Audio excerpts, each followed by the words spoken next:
जैसे फल और फूल किसी की प्रेरणा के बिना ही अपने समय पर वृक्षों में लग जाते हैं, उसी प्रकार किए हुए अच्छे और बुरे कर्म भी अपने आप जीवन में स्वतः फल देने आते लगते हैं।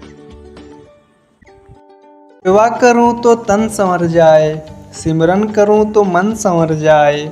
हर बात अच्छी है मेरे सतगुरु की, अमल करूं तो मेरा जीवन संवर जाए। प्यार की बात करना और बात है, प्यार से बात करना और बात है।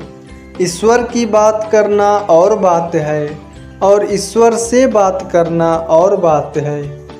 हुजूर आपके रहमतों का कोई जवाब नहीं, दिया है खुशियाँ इतनी जिसका कोई हिसाब नहीं। अपने चरणों में दाता ताउम्र लगाए रखना, सभी संतों का घर सदा खुशियों से सजाए रखना। गुरु प्यारी साध संगत जी, बड़े प्यार से कहिए जी, धन निरंकार जी। आशा करते हैं कि आप सभी संत महापुरुष सद्गुरु माता जी के आशीर्वाद से जहाँ भी होंगे सेवा सिमरन और सत्संग करते हुए खुश होंगे, स्वस्थ होंगे, प्रसन्न होंगे। साथ संगत जी, आप सभी संतों से विनती करूँगा कि साखी को अंत तक ज़रूर सुनिएगा। साथ संगत जी, एक बेटा पढ़ लिख कर बहुत बड़ा आदमी बन गया। पिता के स्वर्गवास के बाद माँ ने हर तरह का काम करके उसे इस काबिल बना दिया था। शादी के बाद पत्नी को माँ से शिकायत रहने लगी कि वे उन लोगों के स्टेटस में फिट नहीं है। लोगों को बताने में उन्हें संकोच होता है कि ये अनपढ़ उनकी सास माँ है। बात पढ़ने पर बेटे ने एक दिन माँ से कहा, माँ, मैं चाहता हूँ कि मैं अब इस काबिल हो गया हूँ कि कोई भी कर्ज अदा कर सकता हूँ। मैं और तुम दोनों सुखी रहें, इसीलिए आज तुम मुझ पर किए गए अब तक के सारे खर्च सूद और ब्याज के साथ मिलाकर बता दो, मैं वो अदा कर दूंगा, फिर हम अलग अलग सुखी रहेंगे। माँ ने सोचकर उत्तर दिया, बेटा, हिसाब ज़रा सा लंबा है, सोचकर बताना पड़ेगा, मुझे थोड़ा वक्त चाहिए। बेटे ने कहा, माँ, कोई जल्दी नहीं है, 2-4 दिनों में बता देना। रात हुई, सब सो गए। माँ ने एक लोटे में पानी लिया और बेटे के कमरे में आई। बेटा जहाँ सो रहा था उसके एक ओर पानी डाल दिया। बेटे ने करवट ले ली। माँ ने दूसरी ओर भी पानी डाल दिया। बेटे ने जिस ओर भी करवट ली, माँ उसी ओर पानी डालती रही। तब परेशान होकर बेटा उठकर खींच करके बोला कि माँ, ये क्या है, मेरे पूरे बिस्तर को पानी पानी क्यों कर डाला। माँ बोली, बेटा, तूने मुझसे पूरी ज़िंदगी का हिसाब बनाने को कहा था ना। मैं अभी ये हिसाब लगा रही थी कि मैंने कितनी रातें तेरे बचपन में तेरे बिस्तर गिला कर देने से जागते हुए काटी है। ये तो पहली रात है और उसी एक दिन से ही अभी घबरा गया। मैंने अभी हिसाब तो शुरू ही किया नहीं जिसे तू अदा कर पाए। माँ की इस बात ने बेटे के हृदय को झकझोर कर रख दिया। फिर वो रात उसने सोचने में ही गुजार दी। उसे ये एहसास हो गया था कि माँ का कर्ज आजीवन नहीं उतारा जा सकता।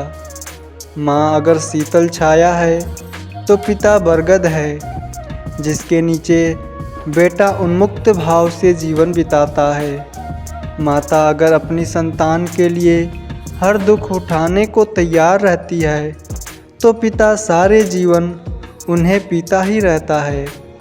हम तो बस उनके किए गए कार्यों को आगे बढ़ाकर अपने हित में काम कर रहे हैं।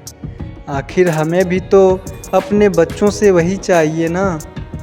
साथ संगत जी, उम्मीद करते हैं कि आज की यह साखी आप सभी संतों को ज़रूर पसंद आई होगी। अगर साखी सच में पसंद आई है तो लाइक, शेयर और सब्सक्राइब करना ना भूलिए। साथ संगत जी, फिर मिलते हैं ऐसे ही अगले सुंदर साखी में। साथ संगत जी, बड़े प्रेम से कहिए जी, धन निरंकार जी। साथ संगत जी, हम रोज़ अच्छी बातें पढ़ते हैं, सत्संग भी सुनते हैं, महापुरुषों के विचार पढ़ते हैं और अच्छे लोगों से मिलकर ज्ञान की बातें भी सीखते हैं। लेकिन क्या इन सब से हमारे जीवन में बदलाव आएगा? हम सोचते हैं कि किसी महापुरुष की बातें सुनने से या अच्छी किताबें पढ़ने से हमारे जीवन में बदलाव आ जाएगा।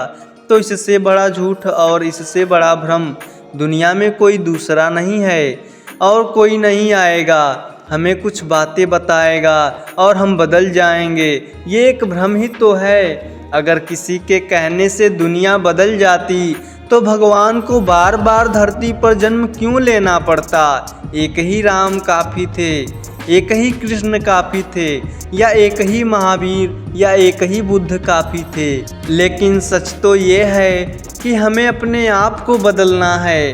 हम क्या पढ़ते हैं, क्या देखते हैं, क्या सुनते हैं, इससे कोई फर्क नहीं पड़ता। हम किस बात को अपने जीवन में उतारते हैं, हम जिस बात को अपनाएंगे वैसा ही हो जाएंगे। बुद्ध में और हम में कोई फर्क नहीं है। जो ईश्वर महात्मा बुद्ध के अंदर था वही हम में है, वही प्राण है, वही चेतना है, सब कुछ समान है। हमको बनाने वाला भी एक ही है और बनाने वाले ने कोई कसर नहीं छोड़ी, सब कुछ हमें देकर भेजा है। बस एक चीज़ का फ़र्क है, बुद्ध ने कुछ बातों को अपना लिया और हमने सिर्फ एक कान से सुना और दूसरे कान से निकाल दिया, इसीलिए आज भी हम भटक रहे हैं। बस इतना ही फ़र्क है हम में और बुद्ध में। बुद्ध ने खुद को पहचाना और सत्य को अपना लिया और हम सिर्फ सुनकर या पढ़कर ही बदलाव खोजते हैं। घर में चाहे कितने भी इन्वर्टर या जनरेटर लगवा लें, लेकिन जब स्विच ऑन करेंगे नहीं तो बल्ब जलेगा नहीं। ठीक उसी तरह से हम कितनी भी ज्ञान की बातें पढ़ लें या सुन लें, जब तक हमारे अंदर का स्विच ऑन नहीं होगा हम वैसे के वैसे ही रहेंगे जैसे कल थे। कल से निकलिए, आज में जिए, पुराने विचारों को त्याग कर नए विचारों को अपनाएं, खुद को पहचानें, तभी अपने आप में बदलाव आएगा। सत्संग जी, समुद्र के किनारे एक लहर आई, वो एक बच्चे की चप्पल अपने साथ बहा ले गई। तो बच्चे ने रेत पर अंगुली से लिखा, समुद्र चोर है। उसी समुद्र के दूसरे किनारे पर कुछ मछुआरों ने बहुत सारी मछलियां पकड़ी। तो एक मछुआरे ने रेत पर लिखा, समुद्र मेरा पालनहार है। एक युवक समुद्र में डूबकर मर गया तो उसकी माँ ने रेत पर लिखा, समुद्र हत्यारा है। दूसरे किनारे पर एक गरीब बूढ़ा टेढ़ी कमर लिए रेत पर टहल रहा था। तभी उसे एक बड़ी सीप में अनमोल मोती मिला। उसने रेत पर लिखा, समुद्र दानी है। अचानक एक बड़ी लहर आई और सारे लिखे को मिटा कर चली गई। लोग समुद्र के बारे में जो भी कहें, लेकिन विशाल समुद्र अपनी लहरों में मस्त रहता है। अपना उफान और शांति वह अपने हिसाब से तय करता है।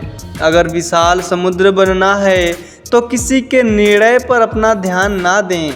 जो करना है अपने हिसाब से करें। जो गुजर गया उसकी चिंता में ना रहें। हार जीत, खोना पाना, सुख दुख, इन सब के चलते मचलित ना करें। अगर जिंदगी सुख शांति से ही भरी होती तो आदमी जन्म लेते समय रोता नहीं। जन्म के समय रोना और मरकर रुलाना, इसी के बीच के संघर्ष भरे समय को तो जिंदगी कहते हैं। कुछ ज़रूरतें पूरी तो कुछ ख्वाहिशें अधूरी, इन्हीं सवालों का संतुलित जवाब है ज़िंदगी।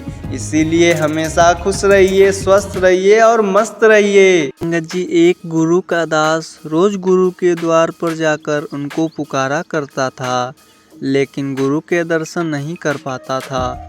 इसीलिए वह हमेशा यही सोचकर चला जाता था कि शायद मेरी भक्ति भाव में कुछ कमी है। इसीलिए वह हर रोज़ बहुत ही प्रेम भाव से प्रभु के नाम का जप करता था और गुरु के दीदार किए बिना ही रोज़ चला जाता था। बहुत दिनों तक यही चलता रहा। एक दिन गुरु जी के एक सेवक से नहीं रहा गया और उसने गुरुजी से पूछा, गुरुजी ये आपके दर्शनों के लिए रोज़ सच्चे मन से आता है और आपको पता भी होता है, तो भी आप इसको अपने दर्शनों से निहाल क्यों नहीं करते? तो गुरुजी कहते हैं, भाई उससे ज़्यादा तड़प तो मुझे है उससे मिलने की, लेकिन जिस प्रेम भाव से वो प्रभु का नाम लेता है, मैं छुपकर उसकी अरदास को सुनता रहता हूँ और सिर्फ इसी डर से कि कहीं मेरे दर्शनों के बाद वो नहीं आया तो ऐसी प्रेम भरी अरदास कौन सुनाएगा। मुझे उसकी अरदास बहुत ही अच्छी लगती है, इसीलिए मैं छुपकर सुनता रहता हूँ। ये ज़रूरी नहीं कि हम हर रोज़ गुरु के चरणों में अरदास करते हैं तो गुरु हमारी सुनते नहीं। हो सकता है कि गुरु को हमारी अरदास पसंद हो, इसीलिए बार बार वो सुनना चाहते हैं। गुरु हमारी हर मोड़ पर हर संभाल करते हैं, इसीलिए हमें हर हाल में जैसा भी वक्त हो हर पल उनकी शुक्राना अदा करती रहनी चाहिए और हमेशा ही खुश रहना चाहिए।